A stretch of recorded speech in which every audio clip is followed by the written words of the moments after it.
South ఇండియాలోని అతి తక్కువ ధరలకి రత్నాలనందించే ఏకైక సంస్థ 6JVR. నమస్తే, వెల్కమ్ టు సుమన్ టీవీ. కేంద్రం అద్భుతమైనటువంటి నిర్ణయం తీసుకుంది. పేద మధ్యతరగతి ప్రజలకు ఉపశమనం కలిగించే దాంట్లో భాగంగా జిఎస్టీలో మార్పులు చేసింది. ఇంతకుముందు వరకు 5%, 12%, 18%, 28% ఈ స్లాబ్లు ఉండేవి. కానీ ఈ నాలుగిటిని రెండిటి కుదించారు. కేవలం 5%, 18% మాత్రమే. ఇక 12, 28 ఆ స్లాబ్లు ఉండవు.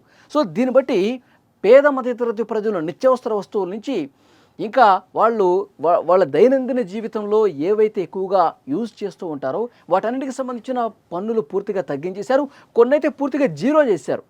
అంటే ఏ వస్తువులు తగ్గుతాయి, ఏ వస్తువులు పెరుగుతాయి, ఒక్కసారి మీకు క్లియర్గా ఎక్స్ప్లెయిన్ చేసే ప్రయత్నం చేస్తాం. నిత్యావసర వస్తువులు, తలనూనెలు, షాంపూ, టూత్పేస్టు, సబ్బులు, టూత్ బ్రష్, షేవింగ్ క్రీము ప్రస్తుతం 18%. ఇప్పుడు 18% ఉంటే అది 5%కి కుదించేశారు. ఇక వెన్న కావచ్చు, నెయ్యి, మజ్జిగ, పాలత్పత్తులు, ప్రీ ప్యాకేజ్డ్ నమ్కీన్, భుజియా, అలాగే మిక్చరు, వంట సామాగ్రి, పాల సీసాలు, డైపర్లు, కుట్టు మిషన్లు ఇవన్నీ 12%లో ఉన్నాయి. ప్రస్తుతం 12% పన్నులు ఉన్నాయి వీటి మీద. దీన్ని కూడా 5%కి తగ్గించేశారు. ఇక ఆరోగ్య సంరక్షణ రంగం చూస్తే వ్యక్తిగత బీమా కావచ్చు, ఆరోగ్య బీమా, జీవిత బీమా పాలసీలు, అంటే మనం ఇన్సూరెన్సులు తీసుకుంటాం కదా, ఈ ఇన్సూరెన్సులు ఇప్పటి వరకు 18%లో ఉన్నాయి. 18% జిఎస్టీ విధించేవాళ్ళు. ఇప్పుడు ఒక అద్భుతమైనటువంటి నిర్ణయం అనమాట. 0% అంటే ఒక్క రూపాయి కూడా మనం పన్ను రూపంలో ఈ ఇన్సూరెన్సులు తీసుకుంటే కట్టాల్సిన పని లేదు. చాలా స్పష్టంగా ఇక్కడ కేంద్ర ప్రభుత్వం ఒక అతిపెద్ద నిర్ణయం అనమాట. ఇక నుంచి ఎక్కువగా 0% కాబట్టి ఇన్సూరెన్సులు తీసుకునే వాళ్ళ సంఖ్య ఇప్పుడు పెరుగుతుంది.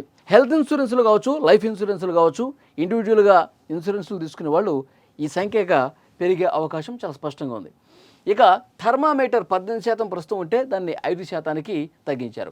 మెడికల్ గ్రేడ్ ఆక్సిజన్, డయాగ్నోస్టిక్ కిట్లు, గ్లూకోమీటర్, కళ్ళజోళ్ళు ఇవన్నీ కూడా 12% పన్ను ఉంటే ఇప్పుడు 5%కి తగ్గించిన పరిస్థితుంది. సో ఆరోగ్య రంగం మీద, ఆరోగ్య సంరక్షణ రంగానికి సంబంధించి చాలా వరకు వస్తువులను తగ్గించారన్నది దీన్ని బట్టి మనకు అర్థమవుతోంది. ఇక వాహన రంగం విషయానికి వస్తే పెట్రోల్ హైబ్రిడ్, ఎల్పిజి, సిఎన్జి కార్లు 1200cc లోపు 28% పన్నులు ఉండేది. ఇప్పుడు దీన్ని 18%కి కుదించారు. తర్వాత డీజిల్ హైబ్రిడ్ కార్లు 1500cc లోపు, త్రిచక్ర వాహనాలు 350cc వరకు ఉన్నటువంటి మోటార్ సైకిళ్ళు, రవాణా కోసం వాడే మోటార్ వాహనాలు 28% ఉంటే 18%కి తగ్గించినటువంటి పరిస్థితి ఉంది. సో ఇది కూడా ఒక మంచి నిర్ణయంగా చెప్పాలి. జిఎస్టీలో మార్పులు ఇంకేమున్నాయంటే అందుబాటు విద్య, మ్యాపులు కావచ్చు, చార్ట్లు కావచ్చు, గ్లోబులు కావచ్చు, అంటే స్టూడెంట్స్కి బాగా ఉపయోగకరంగా ఉంది. స్కూల్కి వెళ్ళేటువంటి విద్యార్థులు, కాలేజ్ చేసేవాళ్ళు ఏవైతే విద్యకు సంబంధించినటువంటి పరికరాలు వాడతామో ఈ గ్లోబ్స్, చార్ట్లు, పెన్సిళ్ళు, షార్ప్నర్లు, క్రేయాన్స్, ప్యాస్టల్స్, తర్వాత ఎక్సర్సైజ్ పుస్తకాలు, నోట్బుక్స్ వీటన్నింటికి 12% ఉండేదండి ఇప్పటివరకు. దీన్ని 0 చేసేసారు. విద్యార్థులకు, ముఖ్యంగా పేరెంట్స్కి ఎంత భారం తగ్గింది చెప్పండి. పన్నులు 0 చేయటం వల్ల చాలా వరకు రేట్లు బాగా తగ్గిపోతాయి అన్నమాట. తర్వాత ఎరేజరు 5% ఉంటే దాన్ని 0కి చేసేసారు. తర్వాత వ్యవసాయానికి సంబంధించి ఎట్లా ఉంది పరిస్థితి అంటే ట్రాక్టర్ టైర్లు కావచ్చు, విడి భాగాలు ప్రస్తుతం 18% ఉంటే దాన్ని 5%కి తగ్గించేశారు. తర్వాత డ్రిప్ ఇరిగేషన్ వ్యవస్థ, ట్రాక్టర్లు, స్పెసిఫైడ్ బయో పెస్టిసైడ్స్, స్ప్రింక్లర్లు, వ్యవసాయ పరికరాలు ఇవన్నీ 12% ఉంటే 5%కి తగ్గించినటువంటి పరిస్థితి ఉంది.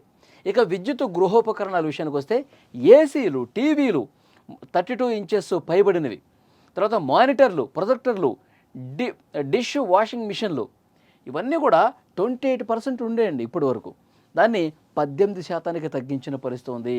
సో డెఫినెట్గా సామాన్య ప్రజలకి మేలు చేసే దాంట్లో భాగంగా ఇలాంటి ఒక గొప్ప నిర్ణయాలు తీసుకున్నారు. చాలా అంటే చాలా ఒక భారం తగ్గిపోతుందండి. సో కేంద్ర ప్రభుత్వం కూడా ఈ నిర్ణయం ఎందుకు తీసుకుంది? కేంద్ర ప్రభుత్వం ఈ విధంగా ఈ పన్నులు తగ్గించడం వల్ల 93,000 కోట్ల రూపాయలు భారం పడుతుందట. అయితే 93,000 కోట్ల రూపాయలు భారం పడ్డప్పటికీ కూడా ఇది ఈ పేద ప్రజలకు ఎంతవరకు వాళ్ళకి ఆదా అవుతుంది? 40,000 కోట్ల రూపాయల వరకు వాళ్ళు ఈ పన్నుల రూపాయలు తగ్గించడం వల్ల కొంత ఉపశమనం తగ్గే అవకాశం ఉంది. సో డెఫినెట్గా మళ్ళీ వాళ్ళకు కొంత తగ్గుతుంది కాబట్టి భారం, ఆ డబ్బుని ఎక్కడైతే డబ్బులు వాళ్ళకి ఆదా చేసుకుంటారో దాన్ని మళ్ళీ వాళ్ళు మార్కెట్లోనే పెడతారు. సో మార్కెట్లోనే మళ్ళీ ఆ సంపద చలామణి అవుతుంది. సో డెఫినెట్గా ప్రభుత్వానికి వచ్చేటువంటి పెద్ద నష్టమేమీ లేదని కూడా ఈ సందర్భంగా కేంద్ర ప్రభుత్వం చెప్తోంది. సో డెఫినెట్గా చాలా మంచి పరిణామంగా చెప్పాలి. ఇక్కడ పేద మధ్యతరగతి ప్రజలకు ఉపశమనం కలిగించడమే కాదు, దేశంలో ఉన్నటువంటి ఈ మార్కెట్ వ్యవస్థను కూడా పూర్తి స్థాయిలో ఒక యాక్టివేట్ చేయడానికి ఇదొక ఇంజిన్ లాగా పనికొస్తుందనడంలో ఏమాత్రం సందేహం లేదు. మరొక ముఖ్యమైన విషయం మాట్లాడుకోవాలి. కేంద్ర ప్రభుత్వం ప్రధాని నరేంద్ర మోదీ గారు మొన్న ఆగస్టు 15 రోజు చాలా స్పష్టంగా చెప్పారు తన ప్రసంగంలోనే, దీపావళి బొనంజా రాబోతుందని. దీపావళి కంటే ముందే, ఇంకా ముందే తీసుకురావటం అనేది అత్యంత శుభ పరిణామం. 22వ తారీఖు నుంచే ఇది అమల్లోకి వస్తుంది. ఇప్పుడు ప్రకటన చేశారు, వెంటనే అమల్లోకి వస్తుందంటే 22 ఈ నెల 22వ తారీఖు నుంచే దీన్ని అమల్లోకి తీసుకురావడానికి ప్రయత్నం జరుగుతోంది.